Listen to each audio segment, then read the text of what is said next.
Tahukah Anda, jika Alaska di abad ke-18 merupakan wilayah milik Rusia? Ini merupakan fakta sejarah yang mungkin banyak orang belum mengetahuinya. Jadi Alaska yang dulu dikuasai oleh Rusia ini akhirnya dijual kepada Amerika Serikat. Lalu, bagaimana sejarah Rusia menjual Alaska kepada Amerika Serikat? Salam sehat sejahtera pemirsa setia mata ketiga. Berikut mari kita telusuri cerita hari ini. Jauh sebelum menjadi negara berbentuk republik seperti sekarang, Rusia pernah menjadi negara kekaisaran yang sangat besar. Satu momen yang cukup terkenal adalah ketika Rusia menjual Alaska ke Amerika Serikat di tahun 1867. Alaska adalah negara bagian terbesar Amerika Serikat, menduduki 1/5 dari total luas wilayah Amerika Serikat. Namun yang mengejutkan adalah tanah ini dulunya merupakan wilayah yang diduduki oleh Rusia. Pada 18 Oktober 1867, Alaska secara resmi dikelola Amerika Serikat. Amerika Serikat bahkan tidak melakukan pemaksaan atau invasi apapun untuk kesepakatan ini. Faktanya, pemerintah kedua negara menganggap syarat itu sangat cocok untuk kesepakatan saat itu. Kala itu, Rusia menjual Alaska ke Amerika Serikat dengan total 7,2 juta dolar AS atau hanya sekitar 109 miliar rupiah kurs sekarang. Saat ini, PDB tahunan Alaska telah mencapai 50 miliar dolar AS. Banyak orang bertanya-tanya, mengapa Rusia yang mengklaim takkan pernah menyerahkan tanah mereka seinci pun itu menjual wilayah yang begitu luas dengan harga semurah itu? Mengapa Rusia menjual Alaska? Lantas, mengapa beberapa orang Amerika keberatan dengan pembelian Alaska saat itu? Mengapa Alaska mengalami resesi selama beberapa tahun terakhir? Hari ini kita telusuri sejenak masa lalu dan masa kini Alaska. Apa alasan Rusia menjual sepotong kue itu ke Amerika Serikat? Kerajaan beku di bumi. Ditilik dari peta, perbatasan Rusia Timur berada di Selat Bering. Di seberang Selat Bering adalah Alaskanya Amerika Serikat. Dari sudut pandang jarak, Alaska berbatasan darat dengan wilayah Kanada di Provinsi British Columbia di timur serta berbatasan laut dengan wilayah Rusia di barat, tepat di seberang Selat Bering. Logikanya, tempat ini jika bukan milik Kanada, maka menjadi milik Rusia. Bagaimanapun juga jauh dari kepemilikan Amerika Serikat. Ya, Alaska dulunya memang tidak memiliki hubungan sedikit pun dengan Amerika Serikat. Berbicara tentang Alaska, yang muncul dalam benak orang-orang adalah pemandangan es dan salju. Karena terletak di barat laut benua Amerika Utara, dikelilingi oleh Samudra Arktik dan Samudra Pasifik, dan beberapa daerah terletak di lingkaran Arktik. Jadi, pada musim panas, Alaska mengalami waktu siang yang sangat panjang, mencapai 20 jam, dan waktu malam yang hanya beberapa jam. Suhu musim dingin di sini di bawah minus 20 derajat. Suhu naik ke lebih dari 30 derajat saat matahari tengah malam di musim panas. Sampai sekarang, populasi Alaska hanya lebih dari 700.000 orang, tidak sepadat penduduk kota-kota kecil di banyak negara. Tentu saja, jika Anda berpergian ke Alaska, dihimbau jangan pernah memanggilnya Eskimo pada penduduk setempat. Karena Eskimo berarti orang yang makan daging mentah. Mereka lebih suka disebut Inuit, yaitu penduduk asli Amerika yang tinggal di tempat-tempat yang dingin di Kanada Utara dan Alaska. Bagaimana tanah ini ditemukan? Pada 1741, Vitus Bering, seorang penjelajah Rusia keturunan Denmark, berangkat dari semenanjung Kamchatka di Asia Timur Laut. Tim mereka berangkat dengan 2 kapal. Tujuan dari pelayaran mereka adalah benua Amerika yang memiliki rempah-rempah dan emas. Nama Bering ini adalah beringnya Selat Bering. Pada 1728, ketika ia aktif di ketentaraan Rusia, ia memimpin armada menembus Bering dan menemukan Selat Bering. Jadi Selat Bering ini dinamakan sesuai dengan nama Vitus Bering. Tapi kali ini, keberuntungan penjelajah Rusia tidak terlalu bagus. Beberapa hari setelah berlayar, mereka menemui badai di laut. Akibatnya dua kapal mereka terpaksa berpisah. Entah berapa lama mereka terombang-ambing di lautan, tiba-tiba saja di depan Bering terlihat sebidang tanah misterius. Namun setelah sekian hari terombang-ambing, membuat Bering dan krunya tidak lagi berniat untuk menjelajahi benua baru. Jadi, Bering pun mencatat secara garis besar tanah asing ini yang sekarang dikenal sebagai Alaska. Menduduki Alaska. Pada 1784, Rusia memimpin dalam mendirikan pangkalan pemukiman di Three Saints Bay, yaitu teluk sepanjang 9 mil di sisi tenggara Pulau Kodiak, Alaska. Sejak itu, Alaska mulai diduduki Rusia. Pada awal 1797, atas persetujuan Kaisar Pavel I dari Rusia, pengusaha Irkutsk Grigori Selikov mendirikan komunitas di perdagangan di Thousand Island dan mulai mengembangkan kegiatan perdagangan dan penjelajahan kolonial di Pasifik Utara. Pada 1786, Selikov kembali ke tanah air. Pada 1790, Kekaisaran Rusia memerintahkan Alexander Baranov untuk mengelola koloni yang didirikan si pedagang bulu itu. Semasa mengelola Alaska, Baranov mendirikan Russian American Company (RAC) pada 1799.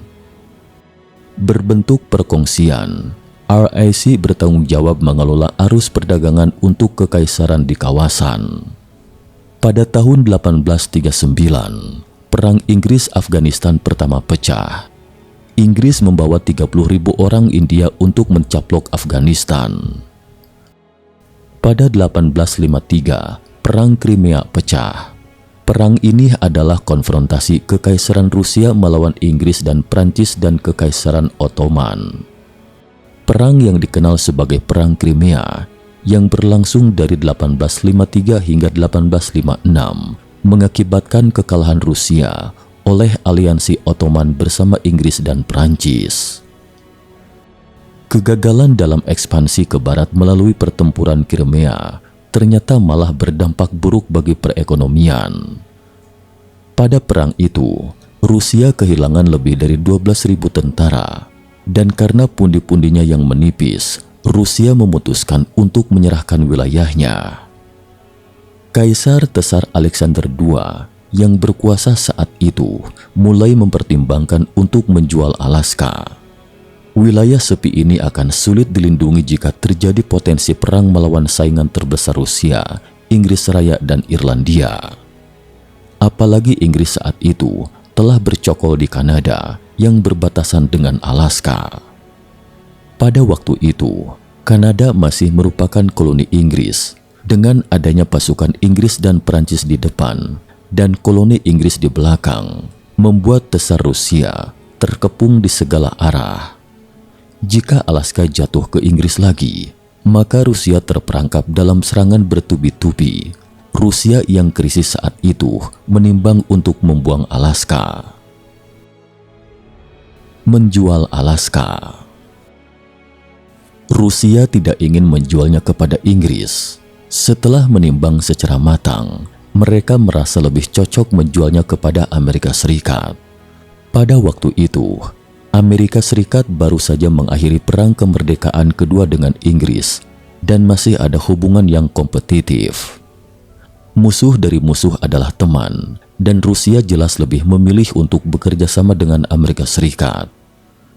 Pada tahun 1854, diplomat Rusia, Edward de Stockel, mengusulkan kepada Senator California dan Sekretaris Negara, William Leonard Mercy, "Kami bermaksud menjual Alaska kepada kalian.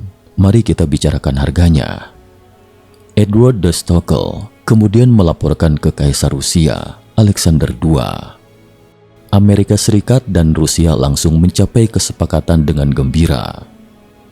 Namun pecahnya perang saudara pada 1861 menghentikan pembahasan. Pada Desember 1866, setahun setelah perang saudara usai, Edward de Stockel mendapat perintah dari Kaisar Alexander II untuk kembali membicarakan penjualan Alaska. Alasan penjualan Alaska karena Rusia merasa biaya untuk mengurus wilayah itu terlampau mahal. Apalagi Rusia tengah mengalami masalah utang akibat Perang Crimea 1853 hingga 1856.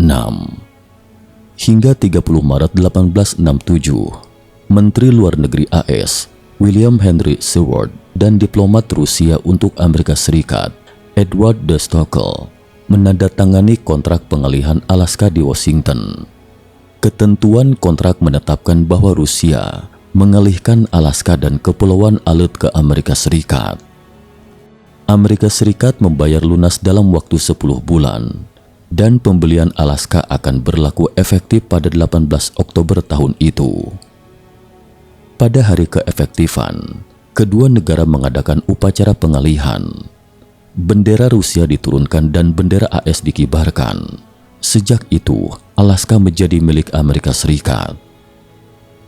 Transaksi pembelian Alaska ini juga telah menjadi transaksi terbesar dalam sejarah penjualan lahan di dunia. Pada awalnya, Amerika menawar 5 juta dolar AS, dan setelah tawar-menawar, akhirnya mencapai kesepakatan transaksi 7,2 juta dolar AS, di mana 200.000 dolar AS merupakan biaya administrasi. Area Alaska hampir 1,7 juta kilometer persegi atau setara dengan 1/5 dari total area AS. Jika dihitung secara rata-rata, 7,2 juta harga itu kurang dari 5 dolar AS. Dapat dikata, itu adalah harga kubis kol busuk. Rusia yang tidak menderita kerugian akhirnya rugi. Mengapa sebidang tanah seluas itu hanya ditukar dengan sedikit uang? Mengapa Rusia yang selalu mengklaim tak akan pernah menyerahkan tanah seinci itu menderita kerugian begitu besar atas inisiatifnya sendiri? Selain khawatir akan digoreng Inggris, alasan lainnya karena Alaska jauh dari tanah air Rusia. Selain itu juga Rusia tidak berdaya untuk mengelolanya. Sebagian besar orang akan bertanya, mengapa dua saingan saat ini Rusia dan AS melakukan kerjasama jual beli? Memang sebelum Perang Dunia II, AS dan Rusia tidak pernah bersaing. Bahkan pada 1800-an, Rusia dan Amerika Serikat adalah sekutu karena antipati bersama mereka terhadap kerajaan Inggris. Rusia juga mengirim tim profesional ke Alaska untuk menentukan nilai sumber daya alam. Mereka memperkirakan bahwa itu akan menelan biaya sekitar 10 juta dolar AS. Tim memperingatkan agar Alaska tidak dijual, namun Kaisar bersikeras tetap menjual Rusia dan menyampaikan tawaran kepada AS. Bagi Rusia, Alaska menjadi beban ketimbang aset. Kewajiban melindungi wilayah dengan biaya dan tantangan logistik untuk memasok wilayah itu cukup tinggi. Di sisi lain, negara itu juga berurusan dengan utang dari Perang Crimea yang menghancurkan. Karena terperangkap secara internal dan eksternal, Rusia terpaksa menjual wilayah Alaska untuk mengatasi kebutuhan darurat. Pada tahun 1867, total pendapatan Rusia adalah 444 juta rubel, di mana 7,2 juta US dollar dari penjualan Alaska menyumbang 2,3% pendapatan tahunan. Meskipun hanya 2,3%, sebuah angka yang sangat kecil bagi sebuah negara raksasa Rusia. Namun, bagaimanapun juga, itu dapat menyelamatkan sementara tekanan keuangan negara. Pembelian Alaska dianggap kerugian bagi AS. Dibelinya Alaska oleh Amerika Serikat dari Rusia menuai banyak kritik. Kritikus menyebut akuisisi Alaska sebagai Seward Folly atau kebodohan Seward menurut kantor sejarawan AS. Beberapa surat kabar mencemooh keputusan itu, menyebut wilayah baru itu sebagai Seward Icebox atau kotak es Seward dan Wall Rusia. Namun penemuan tambang emas membungkam para pengkritik. AS berhasil menemukan kandungan emas di Yukon pada 1896. Pada Perang Dunia II, signifikansi strategis Alaska akhirnya terwujud saat AS dan Rusia kemudian berseteru hingga sekarang. AS kurang memperhatikan wilayah itu selama 3 dekade, dan itu diatur oleh norma-norma militer, angkatan laut dan perbendaharaan. Negara itu hanya menciptakan administrasi sipil di wilayah tersebut pada 1884 serta undang-undang pertambangan. Baru ketika cadangan emas utama ditemukan di wilayah tersebut menjadi penting. Apalagi sumber daya alam lainnya yang ditemukan menyebabkan Alaska kian penting bagi AS. Apalagi di tengah perseteruan yang terjadi di wilayah ini, menyediakan pintu gerbang langsung ke AS melawan musuhnya Rusia. AS memandang pembelian Alaska sebagai pagar penghentian aneksasi Rusia ke Amerika Utara. Kini wilayah bersalju ini memiliki PDB sekitar 55 juta dolar AS dan berkontribusi secara luas dalam pembangunan AS. Sumber daya minyak dan gas Alaska sangat melimpah. Pada 2017, Survei Geologi Amerika Serikat mengumumkan laporan evaluasi terbaru bahwa Alaska memiliki 8,7 miliar barel minyak dan 25 triliun kaki kubik sumber daya gas alam. Selain itu, sumber daya perikanan Alaska juga sangat melimpah. Selat Bering dikenal dengan hasil ikannya yang melimpah dan merupakan tempat penangkapan ikan kelas dunia. Seiring teknologi penangkapan ikan yang canggih, Amerika Serikat dapat menghasilkan banyak uang dari hasil penangkapan ikan ini setiap tahun. Lokasi geografis menjadikan Alaska sebagai benteng alami. Bagaimanapun juga, ketika membeli Alaska, Amerika Serikat tidak tahu ternyata begitu banyak pusaka yang tersembunyi di sini. Yang menarik perhatian William Henry Seward adalah lokasi geografis Alaska yang unik. Lokasi Alaska kebetulan merupakan zona tengah dari New York ke San Francisco, kemudian Asia adalah pusat penting untuk saluran di Amerika Utara dan Asia. Kini banyak penerbangan terbang dari Asia ke pantai timur Amerika Serikat melewati Alaska. Selain itu, Alaska juga merupakan pangkalan militer AS yang penting di Samudra Pasifik. Selama Perang Dunia II, Alaska adalah garis tempur pertama militer AS di wilayah Asia Pasifik. Pertempuran memperebutkan kepulauan Aleut antara Amerika Serikat dan Jepang juga terjadi di sini. Selama Perang Dingin, Alaska menjadi jembatan untuk mengawasi dan menghadapi Uni Soviet. Amerika Serikat mengerahkan rudal balistik di sini untuk membendung Uni Soviet kala itu. Pada tahun 1990, Komando Angkatan Udara ke-11 yang dibentuk Amerika Serikat di Alaska adalah bagian dari Komando Pasifik AS yang bertanggung jawab untuk memberikan dukungan untuk seluruh teater Pasifik.